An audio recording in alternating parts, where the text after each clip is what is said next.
What's going on, everybody? Welcome in. Jack Ramsays, Danny Meringue, Brandon Sprague, and after a month-long hiatus, we're back.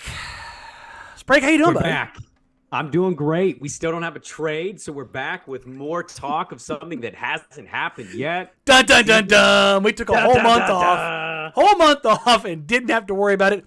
Why? Because I told you it wasn't going to happen while we were gone. Yeah, no, you said September. I give you a lot of credit for that. I was hoping that it would be done by the end of August, but, that hasn't happened. And you and I have been on multiple podcasts, and we've been aggregated, and we've appeared on multiple more shows than we've done here. I guess somebody tweeted, was like, how come I can see you guys or listen to you guys on other stuff, but not yours? It's just timing. Like, we do radio shows 5 days a week. We've been busy. Summer's kind of vacation time, on, off.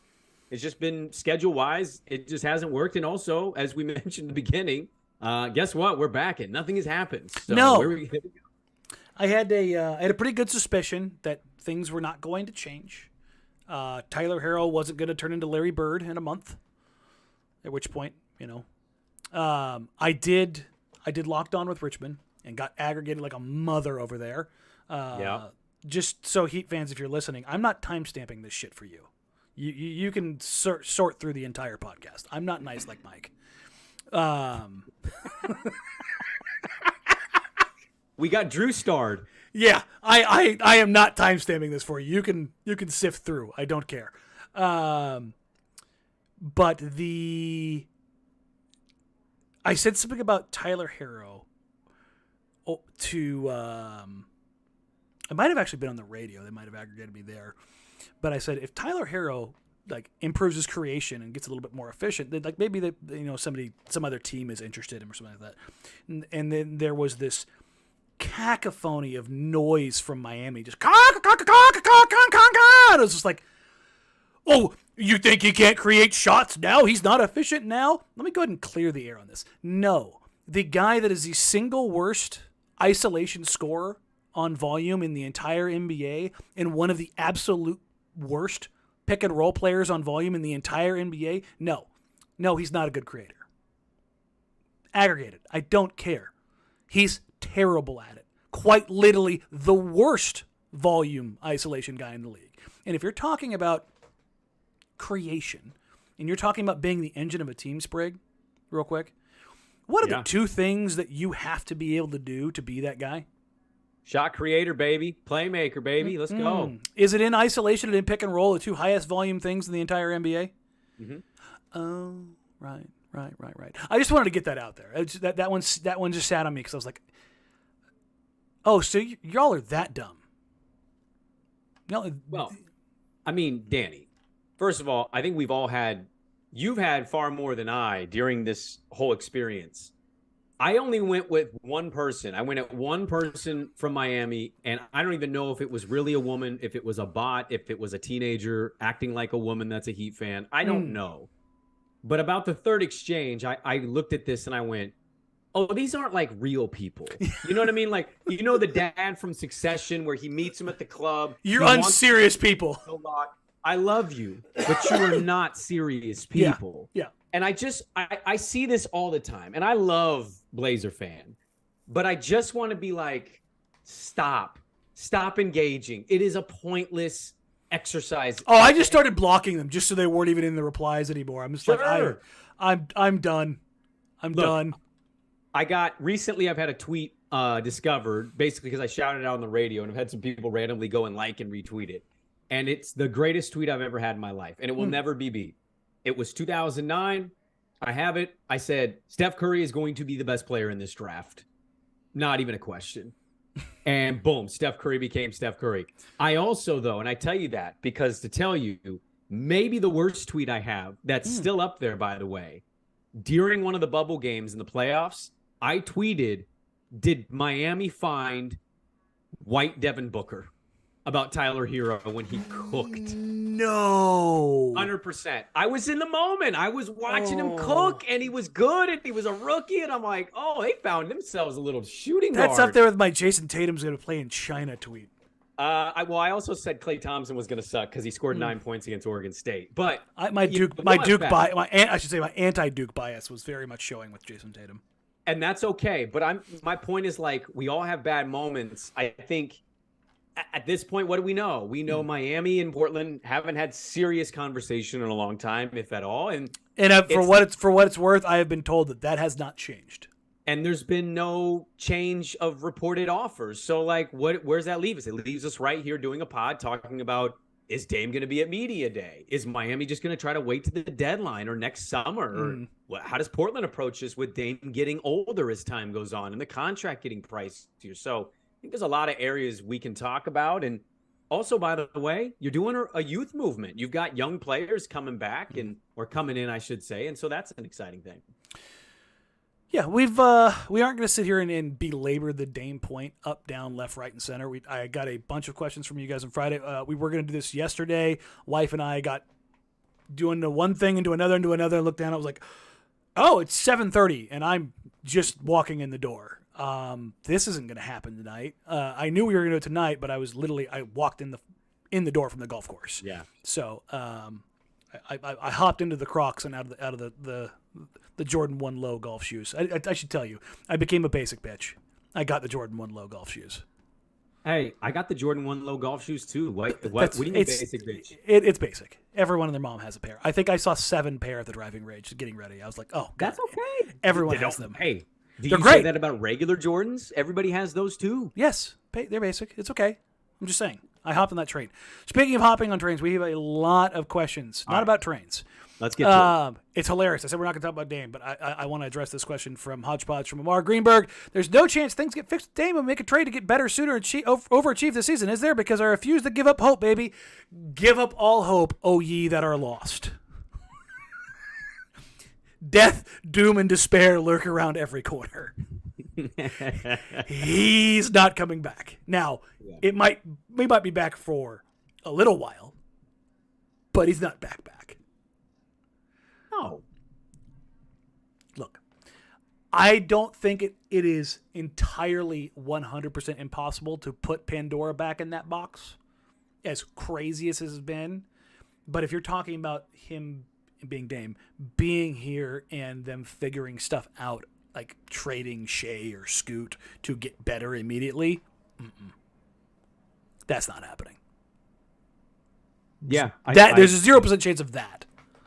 Yeah, but I'll piggyback on the thing. Like, this is the league, man. Like, nothing is 100% certain. Something can flip on its head. 100%. You never know. That being said, like, I have been not surprised, but I've faced more of this in my personal life than I thought I would of. Hey, what if they do him and then they do this and that? And that's like, Portland in a nutshell, man. That's what that creativity, is. But yeah, it just doesn't seem very likely. I think a guy like that goes public with a trade demand, and it's pretty obvious what he wants at the end of the day. And again, I not to beat this horse to death, but I think Dame wants to be here, but he wants to be here under his pretenses of like winning now, and I get why he wants to ask out or why he asked out. Yes. No, I have no qualms with it. It's just it is what it is. Mr. Olius, Joel, how bad is the season looking as things stand? If we caveat this with Dame gone, very bad. They're going to be one of the 2 worst teams in the league. Scoot, Ant, Tease, Jeremy, Nurk are your starters. Sans Dame. Even if you get Duncan Robinson and Yovich, they're both coming off the bench. With shade, yeah. If they get Kyle Lowry in the deal, they're gonna buy him out. Can we pause real quick though and be honest and say if they start 6-2, the city's gonna lose their mind about how they could make the playoffs and maybe be a 5 seed too. Oh God, we're gonna do this again with a worse team. People like to have fun in this city, and that's fun, man. Like the belief is always going to be appealing. I do think there's context to this though. Like, are they going to be good record wise? I certainly don't believe they will. I think at this point, it kind of benefits them not to be amazing record-wise. I know you want to win and you don't want to have a losing culture, but with the amount of youth and stuff they're playing, it's hard to see success. But what I would add, though, Danny, is while the record might not be great, you can definitely have some positive, good things happen 100%. along the way to crap. Yeah, you know what I mean? Look, having Shea have a 38-point night where he looks incredible, yeah, great. Having Scoot have like a 18-10 night, even though they lose. That's the thing about young teams. When you put winning aside as not the priority, like it's more about development, building a culture, establishing habits, all those things, because that gets to winning. You can't just talent your way to winning in the NBA. I mean, you can if it's otherworldly talent, but if it's young talent, it's literally never been done. It's never been done, and it will never be done because the NBA, with only having 5 guys per team on the floor at any given time, limits that. It's just the nature of that beast. But does that mean you can't have fun during the season, enjoying moments? No. I am already running through every machination of like Jabari Walker figuring out a consistent 3-point shot and being like a 36% 3-point shooter, being a viable 10-year player in the NBA. That matters. You know? Ibu Baji, the first time he gets called up from the G League and getting on the floor and like he'll be lost as hell, but I'll enjoy it. Yeah. Ryan Rupert getting on the floor and going, man, is he like more athletic Nick Batum? Like doing stuff and just like there's plenty of things to get excited about besides Scoot Shaden. Ant is going to put up bonkers numbers. Ant is going to be the first, second, and third options offensively. Okay, he'll be the first and second option. Jeremy will be third. For sure. It's going to be nuts, but like there's going to be nights where, man, they're just going to get their teeth kicked in. And that's going to be tough. It is. Yeah. Well, you're not even putting like injuries happen. Some games end up getting missed by certain guys. And if those are veteran players, like then it's going to look a lot like the end of the last couple years are with those with the young players going. Yeah, except for 82 games. I was given the benefit to like 30 games to some of the vets here, but I don't expect a whole lot. Evan M at Evan M PDX. Who plays more total minutes this upcoming season for the Blazers, Dame or Nurk? I think this is actually pretty easy. Nurk. Yeah. Nurk. Yeah. I'm gonna say a month Nurk's ago. the starting center, huh? I don't think that's changing. Yeah. I don't think that's changing right now. I think the Blazers are very much open to the idea of it, but I don't think you can move around enough right now. Like the only big that I see potentially being like a starting big being available is Aiden. And I don't know if Phoenix is looking at Nurk and probably Ant as being like the package that they want right now after getting Beal. And is that the package Portland is interested in doing? I don't know. But outside of that, like I think the other big that you could, the starting caliber big that you could like see yourself going forward with as a team is Jared Allen. And I don't think the Cavs are in a world where they want to be that disruptive without getting something more impactful back at a wing position. Beyond that, off the top of my head, I think the Celtics would be open to moving Time Lord, but I don't think the Blazers are open to being that small at the center spot without having a bunch of other super big wings and his injury history. I was going to say the injury history plays a factor there for me too. Like if he was 7 foot tall, like you maybe take a little bit, you take a risk on that, but he's 6'8", 6'9". So as great as he is. Though, I think to add to that too, like the one maybe positive here is that this is risk-taking time. Like this is where if so-and-so becomes available and you kind of are interested, you think you can maybe turn it around or get his career going, and that deal presents itself. Like, you take a look at basically any starting caliber big that's 25 or younger. You take a hard look. You take a swing. You take a swing. You take a hard look at it for sure. Yeah. The 8-1 obviously gets a little more interesting because of the money, but I think it's definitely something you at least have to consider. Mark Coker at one. Mark Coker has a bunch of questions. Will Joe be able to make any more big moves this preseason? I will caveat this with the big move being Dame. Nothing else will be done before that outside of signing guys to non-guaranteed or partially guaranteed deals. They have 2 roster spots open right now. They're at 13. They need to get to 1 more to get minimum. Maybe they get to 15. Maybe. I don't know. But they do have a ton of guys in at camp, not only for them, but also they have to fill out the G League roster. We should be getting the G League schedule done soon, like in the next couple of days. So we'll have a understanding of where that's at. 24 home games for the Remix. So that'll be cool. Is winning the priority anytime soon, or is getting more lottery picks to build a team the path Jody and Joe have chosen? This over Dame due to his age, even though he's irreplaceable talent once in a lifetime. I don't think the winning is going to be the priority for 2 years. Looking at the landscape. One, they're not going to be capable of winning this year. It's not possible. And I don't know about 2 years is a long time, man, in Portland especially.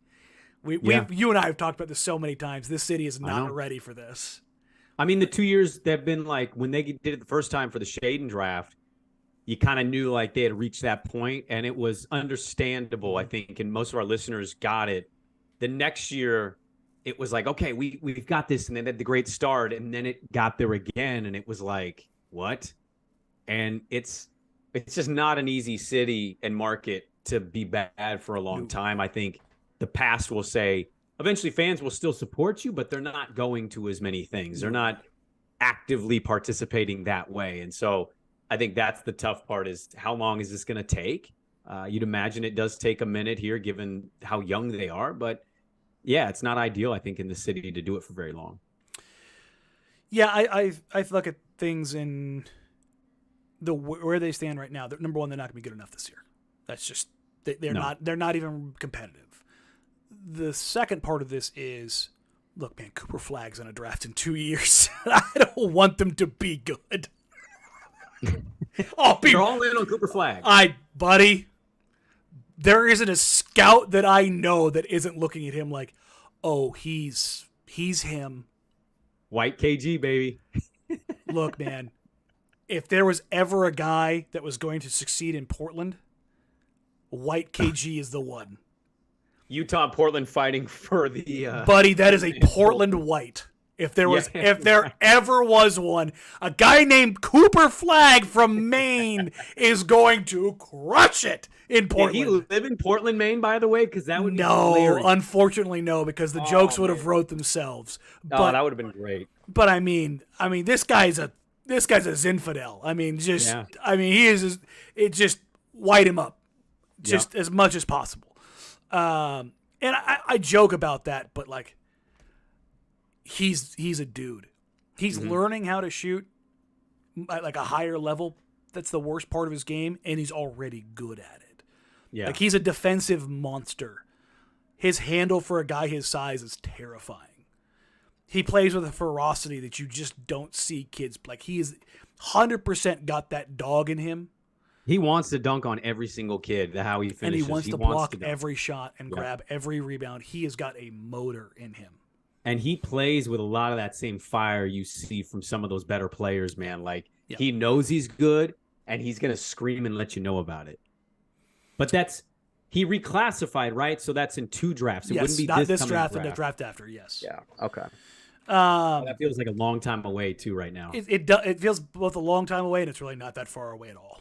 Like, right, I know. It's going to be here before we know it. Tyler Trout at Trout Tyler. Oz Yovich has a better career than Myers. Heat fans talking about Jovich's FIBA performances. Remember how much Blazers fan talked about Myers' 13-13 game against the Grizz. I know people like to bash Myers, but mean, Myers has been in the league for 10 years. So he had did he have 2 seasons off after the incident, and now He had a so he season. It's signed a season plus, yeah. Okay, so yeah, because he was with Portland for a minute, and then he went Miami For 2 right, years, and then he caught Milwaukee there at the end. Yeah. Man, I'm gonna lean and say Yovich. I think Yovich eventually figures it out and stays in the league about the same time, and maybe becomes a productive role guy. Is what I would say. I lean Yovich. That's a hard question to answer because you haven't seen a him. sample, and you don't have any sample. I think you split the difference between Myers and Dario Saric. Okay. Perfectly fine player, but sure. I have yet to see him. Listen, kid can shoot the ball. He's got great size, but I haven't seen him work as a creator. I haven't really seen him be all that effective as a defender. It's not his creation ability with the ball is still pretty limited. Like he's raw. He's got some talent. Don't get me wrong. Like he's fluid and mobile for his size, but I don't look at him and be like, yeah, no, that's the one. Right. You know what I mean? But right. We'll see. From Big Hoff, can we get a starting caliber player from a Heat trade, with multiple teams involved, or is bench players and a bunch of draft picks our only option? The only way you're getting a starting caliber player that would start on this team is if you took Tyler Herro and started Ant and Tyler. That's it. Can you see a scenario where they want to do that? Where they'd want to try that? No. And then let Scoot Shaden kind of run the second unit with whatever comes back from Miami and whatever they have back on the roster. $50 million backcourt where both guys are the same player and one of them's just better. I don't know. Not really. How dare you? But, I mean, Yovich might turn into a rotation player. It's hard for me to see him being a starter in the league. Like, I don't think he profiles as that guy. I mean, he could. But, I mean, you could say Kyle Lowry could be a starter because he was. He wasn't with the Heat. But Duncan, like, do you want to start Duncan Robinson? I don't. No. That just, I mean, you're starting Tease. Now you're just going to say, defense optional for everyone. I guess my thing is, like, I don't think they should take the current deal that people have floated at all. But I'm also like, at what point is Miami just going to keep waiting this out? Season starts. When's another team going to step in at all and say, you know what? We've kicked around this idea, and it's risky because he hasn't named us. But because I just keep coming back to this. If they go into next summer with him still here, which, I don't think they will, but in the hypothetical realm. Sure. Miami has to unlock something to make this interesting. Now, is that just another pick and you move Herro to a different team? Maybe it's that simple for them. I don't know, but for what it's worth, on the Herro to another team for a pick, I have not heard anything better than a lottery protected pick. Sure. I haven't. Yeah. The tea leaves they're not ringing about it, but no. I do wonder, like, for the benefit of Portland side, because this is a Blazer podcast, I just keep wondering if Miami's going to stick it out and just wait. Is another team just going to say, you know what, fine, like, you don't want to be aggressive? Here's our package. And maybe it's, again, I think that's what Joe is hoping for, to be honest. Not going to knock everybody off their socks, but it's going to be something slightly better than what Miami's offering, and goes, okay, Dame, you can go contend with that team like you originally said, by the way, with Chris Haynes, that it wasn't one team with multiple All-Stars, that you just wanted a better shot. That was the first messaging, and then it changed suddenly to just Miami. Here you go. We have to take this deal. It's better than what the Heat are offering. Yeah, I think that's what the Blazers are hoping for. But as things stand right now, I don't know if the best Heat offer is enough. I don't believe the best Heat offer is good enough for Portland to accept it. Mm-hmm. And I don't think Dame wants to play anywhere genuinely but Miami. Sure. So, movable force, unstoppable force, which one relents first? Or not even relents first. Is there a place where they can both meet? That's ultimately where I think if something changes, that's it. That's it. I mean, there are some good teams in this league that if they had a Dame with their current rosters Boston would be pretty good. Boston would be an immediate title favorite. They would be the number one. They would surpass Denver with Dame. There's not a question in mind. Dame, Jalen, and Tatum. Yeah, I don't like the Boston deal though. I don't think. No, Portland's return is ass. That's what I'm saying. Yeah, I think Brogdon, Time Lord, and a one. Scraps. That's worse than Miami's team. It is. I just have no interest in it. No. So I know I'm interrupting. I'll go back to the question real quick because we haven't talked. I am wondering though, and I think this is where some Blazer fans might be kind of at mentally with this because it's been such a long time. Is there has to be a point where this starts to hurt Portland though. And I'm not saying take the crap deal. I'm just saying like you get to the deadline and don't move it because nobody's stepping forth and Miami's like, I'm just gonna keep waiting. Well, now you go and you got 34-year-old Damian Lillard.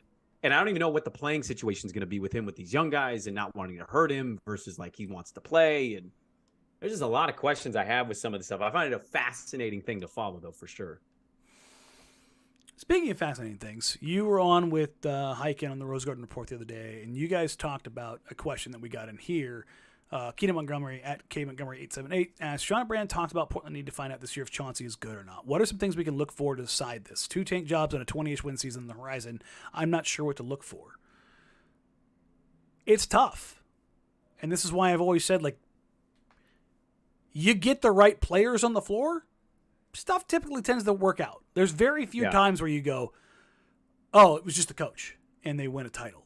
Like, I love when people go, well, Steve Kerr, and I'm like, oh, you mean they drafted a generational defender and David Lee got hurt and he was forced to play Draymond Green? That part? Because Draymond wasn't playing before that. Mm-hmm. It was Draymond being on the floor out of necessity and then unlocking that stuff. Right. Pop. Yeah, he's a generational coach. One of the best coaches, if not the best coach of all time. Was he winning titles without Hall of Famers? No. Nope. Talent matters. They were one of the worst teams in the league. Yeah. So it's going to be hard to evaluate. The thing that I think you need to look at is that, and this is where I will cut Chauncey some slack. I have plenty of criticisms, but I will cut him some slack in this. This has been this up and down, up and down, up and down, up and down, inconsistent. He starts under the shit show of Neil. That season falls apart. Dame's abdomen is sideways. That team wants to kill each other. Nobody liked each other because Neil went out of his way to overpromise 8 different guys an expanded role, and there's only one ball to go around, and you sure as shit weren't taking from Dame or CJ. You had guys at the end of their contracts. Like, you could just see the daggers being shot across the floor, night in, night out. Yeah, you could. It was bad. The vibes were not good. No. Neil gets fired. Chauncey's sitting there like, I have to play. Remember the when we have no size anyway, so I'm just going to play 4 guards. Remember that line? Like, that tells you all you need to know right then in that first year. Like, the roster didn't make any sense. Okay? So the roster, and I'm not making these excuses for Chauncey. I'm just going through the history of this. Okay?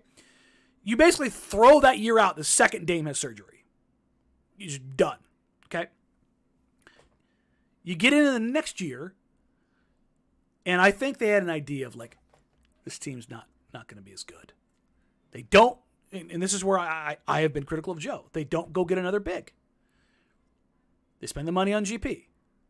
Mm-hmm. Okay? They come out of the gate hot, but now you pick up a couple injuries. One to Dame, one to Nurk. And you start just kind of these little nagging injuries, and then they don't have depth. Their defense or their offense disappears. Then their defense disappears. They literally never had a time in the calendar where both were top like 18 units, which isn't asking much. So you get down that path, and it's a shit show, and you tank again. So what do you want from him? Because I'll tell you this, I liked what he's done with the young guys as far as bringing them along. But beyond that, but if you're going forward, does it make sense for him? The young guys respect him. They look up to him. They respond to him. If there's no development happening after this year, like if it's like It's clear that culture stuff is, because this is when you've got to form it, right? If that's not happening and there's inconsistencies in that stuff, and the only people who are going to know this are the players and people behind the scenes. If that's not there, the more fundamental development stuff that we can see isn't there. There's inconsistency in game management. Those are the things I think you can look for. But I think the biggest things for them are coming from, the biggest things to watch are more internally than anything else about this team going forward, because he is not going to coach this team to wins. That nobody's going to Hoosiers this shit. Get that out of your head. Like that's not a possibility. I don't know. What are the things that you're looking for now that there's, at least for the most part, clear direction? I think it's kind of like an underrated, frustrating thing for me, is because like I people have asked what do I think of Chauncey, and I hate fence sitting on stuff, but like there's really not he sucks or he's really good. You can argue all you want, one side or the other. Your evidence is very limited, I think, for both arguments, right? For the exact reasons you just listed. I don't expect this team to be very good. I don't expect the roster to be the most amazing. It's a youth movement, right, mixed with a couple veterans. That's a hard thing to win with in this league, especially in a loaded conference like the West. To me, Danny, I got to just pick a few young players and watch the progress, right? And this is kind of the tough part with coaching too, like it's a players' league. But it is, and it's not all Chauncey. You've got the assistant coaches and who they work with and how they develop. And also and this is where the organization identifying right culture guys is, right? It's like, what kind of player is it? Is he a dog? Is he working night and day every second he can, or is he playing video games most of his day? Like, or what's he doing in his off time? How is he working? Like they may trade one of the hardest workers they've ever had in their franchise's history. And so it's like, what is Shaden's numbers going to be this year? What's the standard? What's the expectation? What's the role? How do you balance Scoot with Ant if you're not moving Anthony Simons? How, by the way, do you get to the point where you're 40 games in and the center who usually gets disgruntled for some reason gets disgruntled again? And how does he handle that? You mean he's not going to be gruntled all season? No, I don't think he'll be gruntled. I think he'll be disgruntled. They're going to be terrible, and he's not going to score a lot of points. So, like, I think those are the little things, because I have nothing else to point to conclude. And I did tell Sean this on the pod. Like,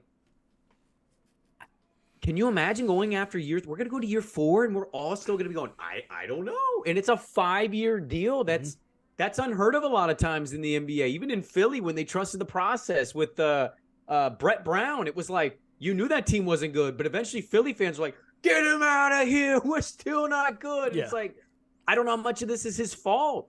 No, Brett Brown's record got destroyed for the sanctity of the 76ers. Yes. And it's irredeemable. Yes. Like, he may not get another head coaching job because his record is so bad. I don't think he will. He's not at this point. Hey, man, check Scash.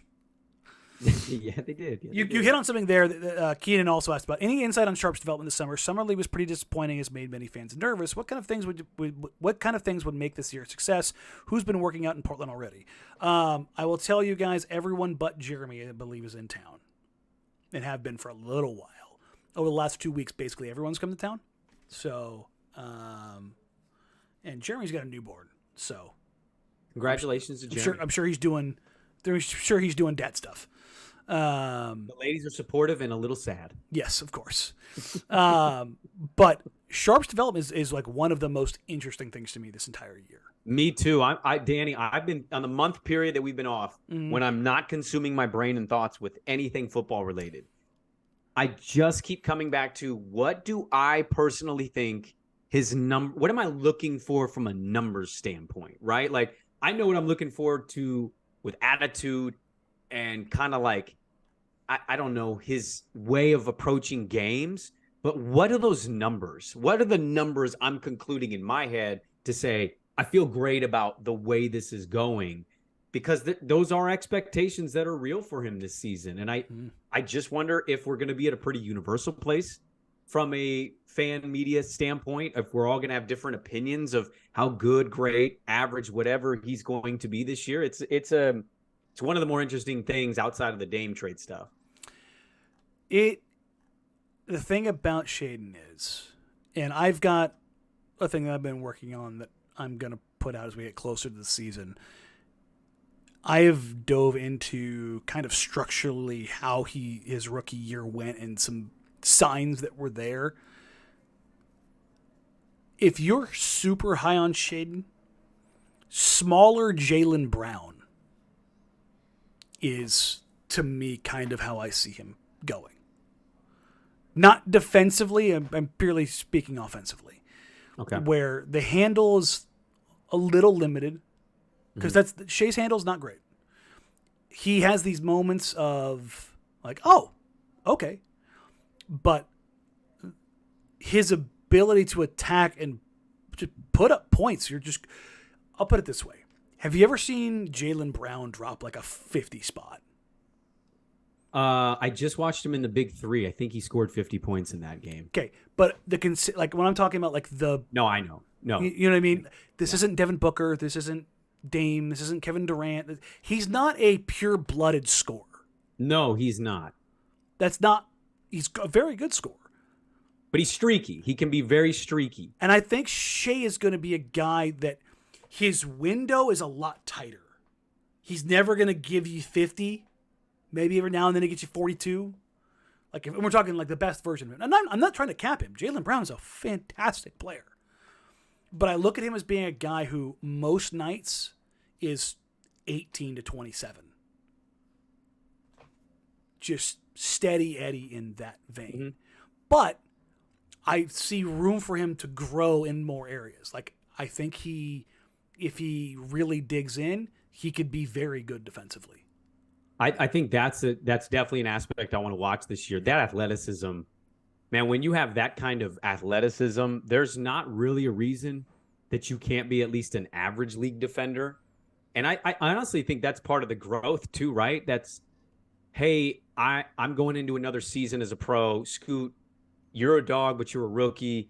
We got Ann alongside me. Like, kind of take that upon yourself and set a tone a little bit, right? Like, that's a pretty impactful way, I think, to be a leader for this team this year. Even though they're not going to be very good, it's like the approach to that side of the ball. How serious do you take it? And if you're just olaying everything because you want to go get a dunk or a shot, like, you know, what are your teammates probably going to do? Oh, high-end rookie, just letting him go right by for a layup, not, you know, cherry picking or trying to let him go by and swipe him and it didn't work. Like, he could set a tone a little bit if he could be like an average league defender. And that's the thing I'm really watching for him. We'll as we get closer to the season, we'll do our individual previews for, you know, what our expectations are for guys as we get closer into camp. But I do have high hopes for Shaden, and he's going to be their sixth man this year. For everybody's out there who's like, Shaden's going to start, I'm just telling you right now, Shaden is not starting. As things stand right now, unless Dame and Ant both get traded, Shaden Sharpe is not starting. Just stop sending me those emails. I'm just telling you, it's just not. Okay. We're not going down that road. A lot of questions about Nurk still being on the roster or being tied to Dame. I think those two situations are entirely separable. I think the Blazers are very much open to the idea of improving the center spot, but that's tough to do. They're not just going to dump Nurk just to dump Nurk. He's a vet who knows how to play, and he will be Scoot's best friend because he screens people's souls. Like that's a real thing. Like he's one of probably the 5 best screeners in the league. I have no qualms about saying that. If you want to bring evidence otherwise, go ahead. Nurk crushes people all night long, and he does it willingly. Nurk almost never slouches on screens. He cheaps out on finishing. He cheaps out on hustling. He does not cheap out on screens. It's the one thing I like. He just sits there and crushes people all night long. And that will allow Scoot a lot more freedom and a lot more time, even in those milliseconds, to make decisions, and that will be incredibly useful for him. What's your read? I ask you this as we get that question. What's your read on their I wouldn't say willingness, but their ability to not move him? Because it feels like it's been loud now for 2 off seasons, and last off season it felt like, okay, this is it. He's back. And it felt like this year, he definitely, Dame's gone. He had like these subtle drops. He sold his house, or he's selling his house, or he sold his house. Like, oh, he's back. Like, that house has been for sale for months. I love that. No, I know. I'm just saying, like, it feels like every year the tea leaves are, hey, this is kind of it for him, and then he's back. So I'm curious what you make of their effort or how close or whatever it was to them moving him. Yeah, I got a comment in here. Eubanks sent better screens than Nurk. Calling him top 5 is wild. I would suggest you go watch the tape. That's all I'll tell you. Talking about things like that, I'm going to go ahead and go on a limb and say you're a big Oregon State fan, because saying stuff like that just doesn't make any sense. Yo, let's not attack our Beaver brothers. Look, man, great weekend for your Beavs. Go Beavs. Oh, my God. We're going to win the national championship. But, look, Drew is not as good a screener as Nurk. It's just that simple. Like, you can see it with the eye test, and the analytics will back it up. Yeah. I've seen a couple people ask, like, well, what can Miami put in a deal? What can Miami put in a deal? Nothing short of a better player. There's a lot of versions of this. But I will say this. I think right now, I think I've said December is when I would expect Dame to be traded. I think it does go into the season. There's a world that exists that it happens before camp or as camp starts. Yeah. But I just... You think it's going to go into the season? I mean, that's okay. I do. Who cares about protecting being wrong or right here? If you think it's going into December. It's not even that. It's like there's so many different levels of like where I'm getting information from every side, and everybody has their own thing they want out there. Oh, there's always an agenda in the league. There is, and you always have to like. And I'm not even talking about just like the public stuff. It's like having discussions with all sides. It's like, okay, that's what you believe, and then I get one from the other side. That's what you believe. Then I get one from the other side. Okay, that's what you believe, and trying to. And I don't think it's like we're not talking about state secrets, but it's a weird spot. Yeah, it's a weird spot that I'm trying to navigate as far as that. I think the tea leaves best say that December. Miami? I still think Miami's the favorite. I do. And I think the way that changes is if, again, you get Tyler Herro looking a little bit better and another team goes, okay, I'm a little more interested in that. And no longer is the draft pick lottery protected. Or now you're getting a real young guy that matters in another 3-way deal. That's the path I keep kind of ending up. Is that the calculus changes on that end. Mm-hmm. But beyond that, I don't know. What's your general sense? I mean, my general sense has already been wrong, so like I don't think I have a good now. What's your general sense now? I mean, I just have to believe, man. If you gave truth serum, like everybody would say, yeah, we'd like this to be done before media day. I mean, the media day. I don't think Dame is going to be James Harden, but like media day is going to be real weird if he shows up and we're doing this, I don't know, this weird like, well, I'm here, you know, and it's I love basketball, and the team's like, yeah, we love having him. He's a great mentor. He's a good veteran. Like, it's just going to be a really weird situation. That's why I keep sticking with the whole, can we try on both sides, please? Can we make this deal happen? But I get it might not. My read has always kind of been Miami. I'm not one. For what you point out about Herro, I am also in the belief of it's not like he wouldn't work for other teams. Like the guy has skill sets. No, he's a good player. He's an entirely good player. It's just makes zero sense in Portland. It's the worst team you could send him to. Yeah, and I think that's kind of been the I think that's been from the Miami side of this, and specifically like I think about the loudest ones, it's like the Le Batard show, right? Mm. Love that show. But they like sell us as if the team is in a position of needing a Tyler Herro without looking and seeing, oh, they have a young wing that's just starting his career here. They still have Ant. They just drafted Scoot. Like, there's just not. It doesn't rotationally make any sense. Telling Portland to be the one to figure it out and just give us Dame. Take the deal and then you trade him. It's like you figure it out. You give us Dame. We're the ones with the asset that you covet to make you the true. They're not winning a title with that team. No, sans Dame. They're barely a playoff team as they sit right now. And I know they just made the finals, so it's like they get the last time. Like, oh, really? Yeah. But you were 4 minutes away from losing to Chicago in the second play-in game. Yes. Giannis misses 2 games. I don't know if you're winning that series if Giannis plays, because then eventually he guards Jimmy. Boston, it just didn't work for them this year. Okay, then you got waxed in the finals. Nobody thought you were realistically going to beat the Denver Nuggets. Dream season, cool. The odds are you're not doing that again without Dame. So, and I love Jimmy and Bam. I 2 of my favorite players in the entire league. I do too, and I would love to watch Dame with those guys. I think it'd be amazing.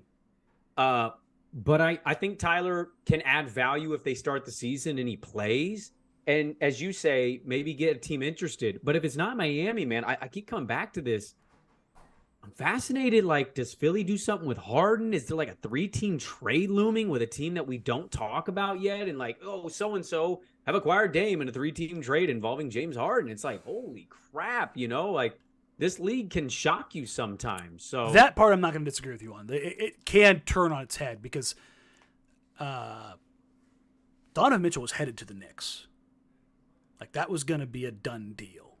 Mm-hmm. And then the Knicks pissed around and tried to we don't want to give you this. And Cleveland stepped in and said, you know what, we'll try. Screw it.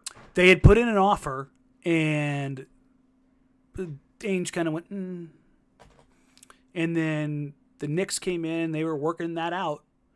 And, again, the Knicks wouldn't put everything into the pot that needed to go into the pot for him. Mm-hmm. And Cleveland said, hey, we're still here. By the way, what if we toss in another pick? And voila, deal. Mm-hmm. Donovan Mitchell was a Knick. It was the worst kept secret in the NBA. Just like this summer, James Harden was a Rocket until Ime Udoka got the job. Ime got the job, and he's like, I'm not coming here dealing with that shit. I'll take Dylan Brooks is crazy. Dylan Brooks, yeah. He's like, I'll take his crazy ass plays. I can rein him in. Yeah, he's not going to put on a fat suit. And even if he does, he's not paid enough to cripple my entire franchise. That's true. You can get out of that pretty quickly. Don't get me wrong, they overpaid Dylan Brooks, but there's levels to the crazy that you're working with. So that part of it, but you can change on a dime. I don't disagree whatsoever. I also can I add one more thing real quick? Yeah. It's a very, and maybe we said this already on the pod. I'm also a believer in Dame loving ball. Ball is life for him. And I understand he's dead set on Miami. He very well could go to Miami. I'd wish him the best in Miami. I don't put it past Joe taking the best deal and it not involving Miami. And he gets to that place and goes, oh, you know what? We're winning. And guess what? He's got 3 more years on that contract, and he might be like, yo, we kind of came close this year. We could be a sleeper team. He psychologically, he operates on a high-end tier level of NBA players in the way that they view themselves and the impact they can have on a team. And if he starts winning, I think eventually market and city be damned. He's going to keep doing what it takes to win where he's at. Wherever Dame is at, he will believe he can win. Absolutely. I will say that's the thing. Joe can rest on his laurels with that, right? This whole, Quick had that question in the survey of should Portland give him what he wants or take the best deal? And everybody, of course, it's a Blazer fan, is going to vote best deal. And 7 people vote give Dame what he wants. But Joe can rest and sleep easy if he doesn't deal Dame to Miami, but instead deals him to a better deal because he knows Dame better than anybody. Dame's going to go somewhere. Dame's going to play. Dame's going to probably succeed. And Dame's going to go, you know what? This actually ain't that bad. We can win here. I can do this. And he's in a different mindset. If Dame was dealt to somewhere other than Miami, he's going to be irritated. Of that, I'm nearly 99.98% chance that he is not happy. And then what if they win 7 in a row? But I will say this.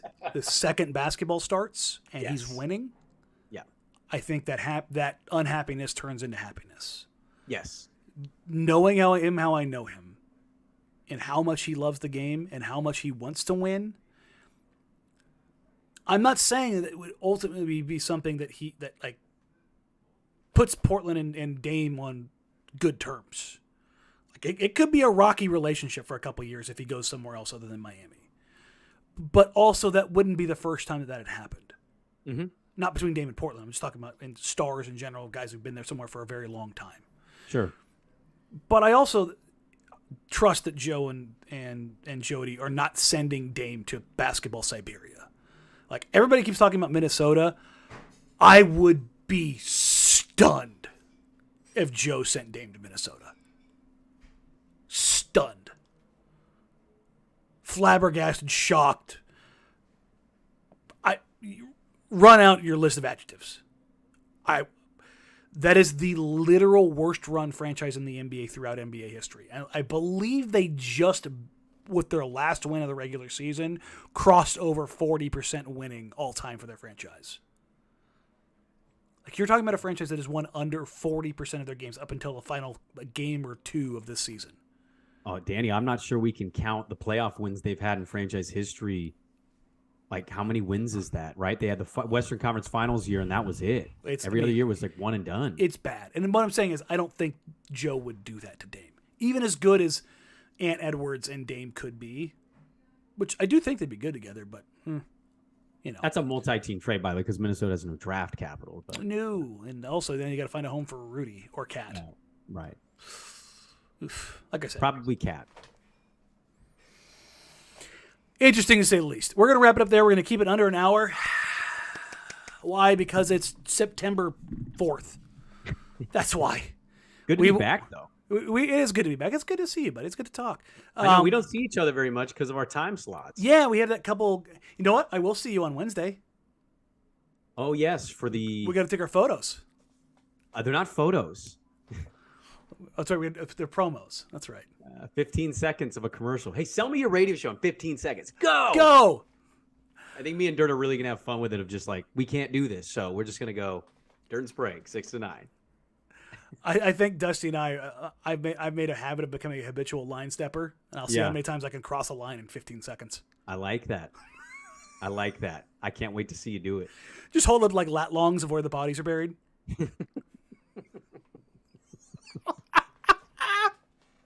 So there you go. We will be back weekly until Media Day. I will be at Media Day. Regardless of me having a show or not, I will be at Media Day and not at my show. There is a very strong possibility that I will be in LA opening night. Oh. Wow, look at you. Well, have a little bit of fun with it. Yeah. Other than that, we are going to keep things chill. Announcements. The kids will be on the show in the next month. Great. By the kids, that's Scoot, that's Chris, that's Ryan. So the kids will be on the show in the next month. All right. So get you guys introduced to them and kind of do what we usually do. Nothing crazy. We're not going to, pepper them with 87 questions, but we'll get you to know them and understand how they think about stuff, how they go about things, and then we'll kind of work away from there. But we'll do the usual stuff, and then I will drop the Shaden video, and I'm working on a Scoot one, and I'll have them both done before the season. And I'll drop those as we get into the season. And then we'll start the week leading up to Media Day. We will lock in for a couple episodes to do player previews. Excuse me. We'll do the same thing we did last year, where our over-under kind of expectations for guys heading into the season. Of that, you got anything? No, just tune in Monday through Friday for the radio shows on 1080, the Odyssey app. We missed you guys. It was nice to be back. Mm-hmm. And let's not go crazy with our kids getting back into school and our schedules being hectic and football and basketball consuming our lives. And let's hope the next time we've got a trade. Huh? Fingers crossed, baby. Wow, you want to trade in a week? Well, yeah. God, you're so needy. I'm hoping for the best. I'd like a trade. Needy. I mean, we got football right now. We're carried through. Come on, we got content. Content. All right. As always, folks, you can find us on social media at Brandon Sprague, at Danny Meringue, at Jack Ramsays. Email the show, jackramsays@gmail.com. As Brandon said, you can find him every morning, 6 to 9. Dart and Sprague on 1080 The Fan. You can find me with my co-host, Dusty Herro, noon to 3, also on 1080 The Fan. Like, rate, review, subscribe. Help us grow the show. Get back in the swing of things. We are back, baby. We will catch you guys next week. Take care. Stay safe. And shout out the Pac-12 in their last year. There you go. Yes. Undefeated still. See y'all. Bye.